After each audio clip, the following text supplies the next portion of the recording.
વડોદરા મહાનગરપાલિકામાં કોન્ટ્રાક્ટરોની અધિકારીઓ સાથે ચાલતી ટકાવારીના કારણે દરેક કામમાં ભ્રષ્ટાચાર થાય છે.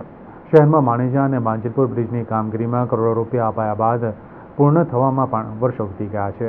વડોદરા મહાનગરપાલિકામાં કોન્ટ્રાક્ટરોની બોલબાલા છે, જેમાં દરેક કામગીરીમાં ભ્રષ્ટાચાર થયા કરે છે. તેના પરિણામે અમદાવાદ અને રાજકોટ કરતા દરેક કામમાં વર્ષો વીતી જાય છે, પરંતુ કામ પૂર્ણ કરતા નથી.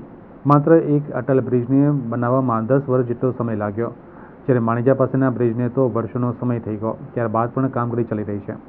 ત્યારે માંજલપુરથી ખિસકોલી સર્કલ તરફના બ્રિજની કામગીરીમાં તો 9 વર્ષનો સમય થઈ ગયા છતાં પણ કામગીરી હાલમાં પણ પૂર્ણ થઈ નથી.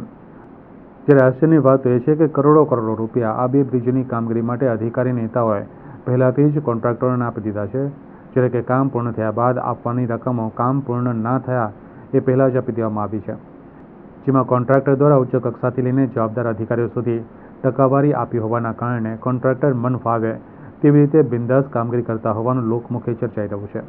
જ્યારે અધિકારી રવિ પંડ્યાને સવાલો પૂછવામાં આવતા જવાબ આપવા માટે અધિકારી પાસે શબ્દો પણ ન હતા.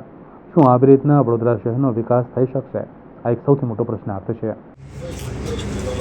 એકચ્યુઅલી આ કામગીરી જે ચાલે છે એમાં રેલવે અત્યારે કામગીરી કરી રહી છે. વડોદરા કોર્પોરેશનનું કામ જુલાઈ 23થી પૂરું થઈ ગયું છે. રેલવેની કામગીરી પતશે, ત્યારબાદ બે ગાળા જે જોડવાના છે એ કામ વડોદરા મહાનગરપાલિકા કરશે. આપણે બી જે કોન્ટ્રાક્ટર કામ કરે છે એને સમય મર્યાદામાં કામ પૂરું કરી નાખ્યું છે.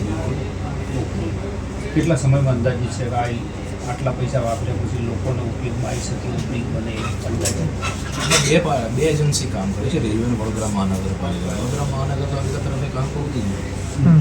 જે કંઈ કામગીરી બાકી છે રેલવે પોતાનું કામ પતાવશે, ત્યાર પછી જોડવાનું કામ